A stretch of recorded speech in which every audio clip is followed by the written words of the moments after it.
Hi there, thanks for stopping by Hand Tool Homeschool. Today I wanted to give you a tip when you are planing your stock. I have run into something that's frustrated me and I figured out a way to do it better. So in this case, this week I was trying to get my stock down to 3/8 of an inch, and that's pretty thin.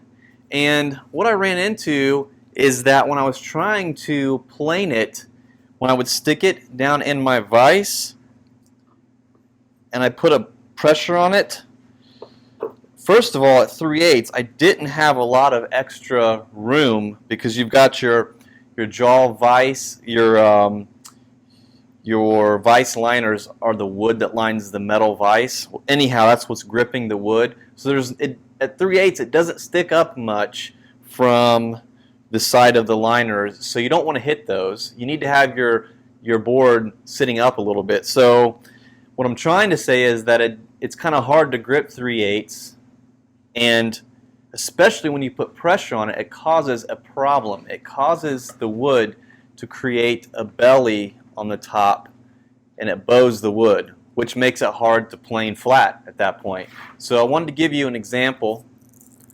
Hopefully you can see this okay. But yeah, I have the vise here, and of course the bench, and then the piece of wood right here that I'm trying to get down to 3/8 and make it flat. And see, it causes that belly right here to happen.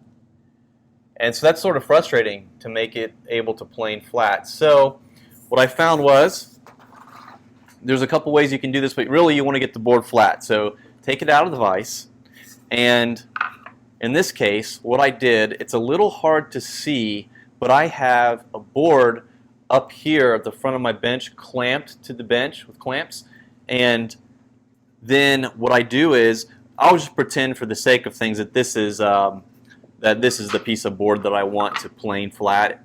It doesn't have to be this piece, doesn't really matter. We just need to get this piece of wood flat, and what I can do is I can put it against the piece of board on my bench that is clamped down. And I have a little mechanism here. You can probably see it. That's my bench dog, they call it. I think, or vise dog.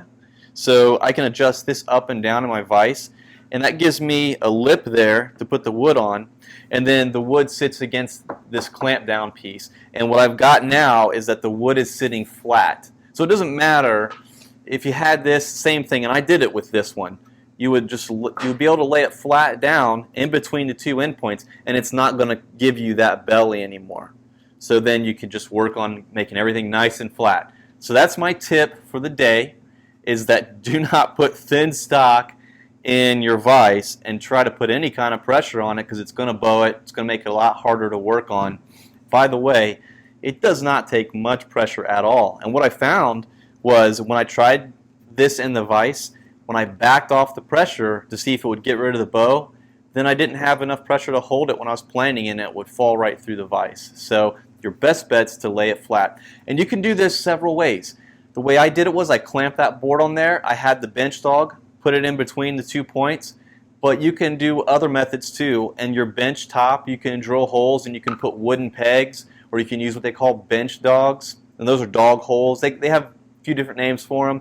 There are all kinds of methods you can look up to do that. I'll probably post more on that one day. Matter of fact, I know I will. But yeah, so right now that's one method you can use. Just use some clamps, and you could clamp between two boards if you had to, if you didn't have a vise dog. You just got to get a little creative. But the point here is to keep it flat, and you won't have that belly, and it'll be nice and easy to plane. And I'll just give you a quick demonstration. This works pretty well. Now I can plane this board, and that piece of wood is going to stay nice and flat for me. So that's my tip for the day. Keep it flat and get your thickness correct and square, and everything will be good. Thanks a lot for watching. Take care. God bless.